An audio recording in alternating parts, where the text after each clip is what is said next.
রেশমি রুমাল আন্দোলনের প্রবর্তক, সত্যের অতন্দ্র প্রহরী হযরত শাইখ মাওলানা মাহমুদ দেওবন্দি রাহমাতুল্লাহি আলাইহি। হযরত শাইখ মাওলানা মাহমুদ দেওবন্দি রাহমাতুল্লাহি আলাইহি তিনি মনে করতেন যে ভারতীয় মহাদেশ বিশ্বের বুকে স্বাধীনতা লাভ করে মাথা তুলে দাঁড়াতে পারলে মুসলিম রাষ্ট্রগুলো আফগান, সিরিয়া, মিশর ও অন্যান্য রাষ্ট্রগুলো পরাধীনতার শৃঙ্খল মুক্ত হয়ে দ্রুত স্বাধীনতা লাভ করতে পারবে।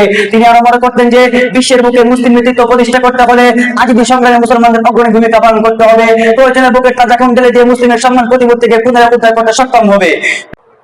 আসসালামু আলাইকুম ওয়া রাহমাতুল্লাহি ওয়া বারাকাতুহু। ইন্নাল হামদালিল্লাহ ওয়া সলাতু লিল্লাহি আম্মা বা'দ। أعوذ بالله من الشيطان الرجيم. بسم الله الرحمن الرحيم. إنما يخشى الله من عباده العلماء. وقال رسول الله صلى الله عليه وسلم العلماء ورثة الأنبياء أو كما قال رسول الله صلى الله عليه وسلم. الحمد لله.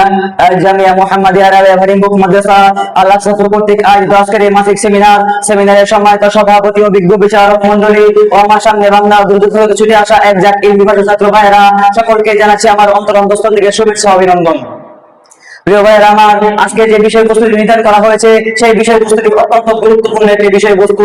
তা হলো হযরত শাইখ রাহমাতুল্লাহি আলাইহি এর রাজনৈতিক চিন্তাধারা ও চলমান ইসলামী আন্দোলন। এই বিষয়টিকে সামনে রেখে ইনশাআল্লাহ আল্লাহ চাইতো কিঞ্চিত পরিমাণ আলোচনা পেশ করবো। ওয়া তাওফীক ইল্লা বিল্লাহ।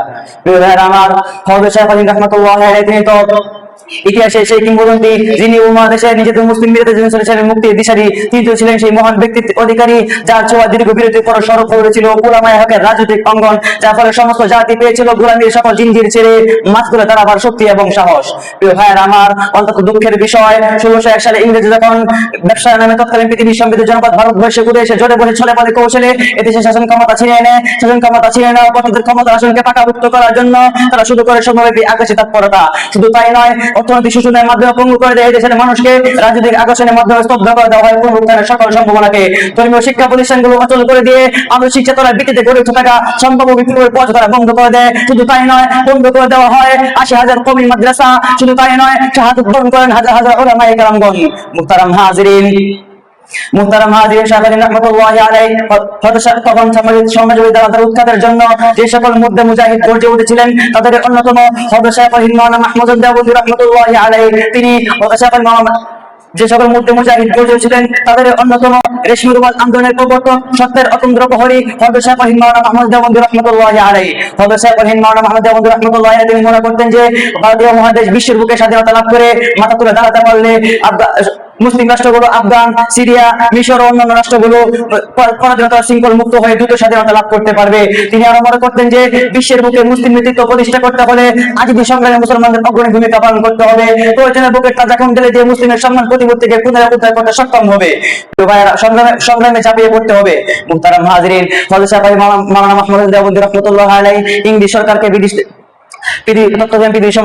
ভারতীয় উপমহাদেশ থেকে বিতাড়িত করার জন্য যে চূড়ান্ত সিদ্ধান্ত নিয়েছিলেন, দুঃখের বিষয় তা করা হওয়ার আগেই আফগান সরকার হাবিবুল্লাহ খানের গাদ্দারির কারণে সেই সকল তথ্য ফাঁস হয়ে যায় এবং তাকে ইংরেজ বেনিয়ারা পাগলা কুকুরের মতো গ্রেফতার করার জন্য উঠে পড়ে লাগেন এবং তাকে না পেয়ে তার সহকর্মী অনেক উলামায়ে গ্রেফতার করেন এবং গ্রেফতার করে এই ফরমান জারি করেন হযরত শাইখ রাহমাতুল্লাহি আলাইহিকে 24 ঘন্টার মধ্যে খুঁজে না পাওয়া গেলে ওই সকল উলামায়ে গুলি করে হত্যা করা হবে। এই ফরমান শুনে হযরত শাইখ রাহমাতুল্লাহি আলাইহি এই ঘোষণা শুনে তিনি নিজে এসে ব্রিটিশ সরকারের কাছে আত্মসমর্পণ করেন এবং তাকে গ্রেফতার করে মাল্টায় নিয়ে যাওয়া হয়। মাল্টার অন্ধকার প্রকোষ্ঠে তার উপর নির্যাতনের স্টিং রুলার, কিন্তু এত নির্যাতিত হওয়ার পরেও তিনি তার আজাদী চেতনাকে মানসিকভাবে ভেঙে পড়েননি, তার আজাদী চেতনাকে থামিয়ে দেননি, বরং তিনি সেখান থেকে চিঠির মাধ্যমে জনগণকে ব্রিটিশ বিরুদ্ধে আন্দোলনে উদ্বুদ্ধ করতে থাকেন। যখন তিনি দীর্ঘ 40 মাস পরে কারামুক্তি লাভ করেন, নির্যাতন ভোগ করে কারামুক্তি লাভ করেন, তখন তিনি নীরবে বসে থাকেননি, বরং ওই বৃদ্ধ বয়সে আহত শার্দুলের ন্যায় বীর বিক্রমী সিংহের মতো ময়দানে ঝাঁপিয়ে পড়েছিলেন। প্রিয় ভাইয়েরা আমার, হযরত শাইখ রাহমাতুল্লাহি আলাইহি শুধু তাই না, হযরত শাইখ রাহমাতুল্লাহি আলাইহি ব্রিটিশদের সকল জুলুম নির্যাতন মাথা পেতে বরণ করে নিয়েছেন, নির্যাতিত হয়েছেন, রক্ত ঝরিয়েছেন এবং এটাও প্রমাণ করেছেন মুসলমানদের গর্দান করে দিলেও কোন মুসলমানের ঘরের সন্তান এক আল্লাহ ছাড়া অন্য কারোর সামনে দুনিয়া অন্য কারোর সামনে মাথা নত করতে পারে না।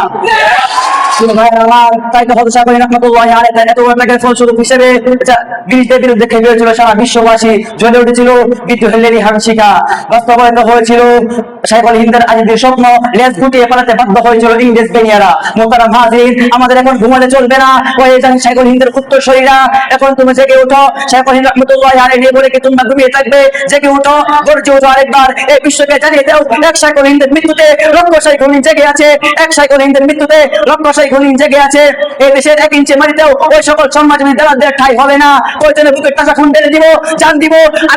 আরেকবার বালাকোট রেশমের উপর আন্দোলন রচনা করবো। তবু এই কর্মর ইস্ট ইন্ডিয়া কোম্পানির কাছে আমরা মাথা নত করবো না, আমাদের ইজ্জত বিক্রি করবো না ইনশাআল্লাহ। আমাদের এই কথা বলে গেলে চলবে না। আমরা তো সেই জাতি যাদের ধর্মতে বলছে খালি যখন যাদের রক্তে প্রবাহিত হচ্ছে বিন কাসিমের স্রোত, যাদের নিঃশ্বাসে প্রসারিত হচ্ছে আইয়ুবে হুঙ্কার। মোহতারাম হাজিরিন, কিন্তু অত্যন্ত দুঃখের সঙ্গে বলতে হচ্ছে বর্তমান চরণে ইসলামী আন্দোলন শাইখুল হিন্দের চিন্তা চেতনা আর কর্মী পদ্ধতি চরমভাবে অমান্য করা হচ্ছে। ফলে এই দেশের 90% মুসলমান হওয়া সত্ত্বেও আমরা আমার স্বাধীনতা করতে ব্যর্থ হচ্ছি। প্রিয় ভাইয়েরা আমার, 10 লক্ষাধিক উলামা একরামের এই বিশাল জনশক্তি থাকা সত্ত্বেও আমরা রয়েছে অনেক পিছিয়ে। যদি আমরাও এই শাইখুল হিন্দের চিন্তা চেতনা ও কর্মতৎপরতাকে অনুসরণ করে সর্বপ্রকার মতানৈক্যের প্রাচীর ডিঙ্গিয়ে ঐক্যবদ্ধ হতে পারি এবং জনসাধারণের সম্মুখে খেলাফতের ব্যবস্থা প্রয়োজনীয়তা উপস্থাপন করতে পারি, তবে অতি শীঘ্রই গোলামীর সকল জিনজির ছিন্ন বিচ্ছিন্ন করে এই বসুন্ধরায় প্রতিষ্ঠিত হবে খেলাফত আলা মিনহাজিন নবুওয়া। বিষয় আমাদের পথ চুম্বন করতে থাকবে।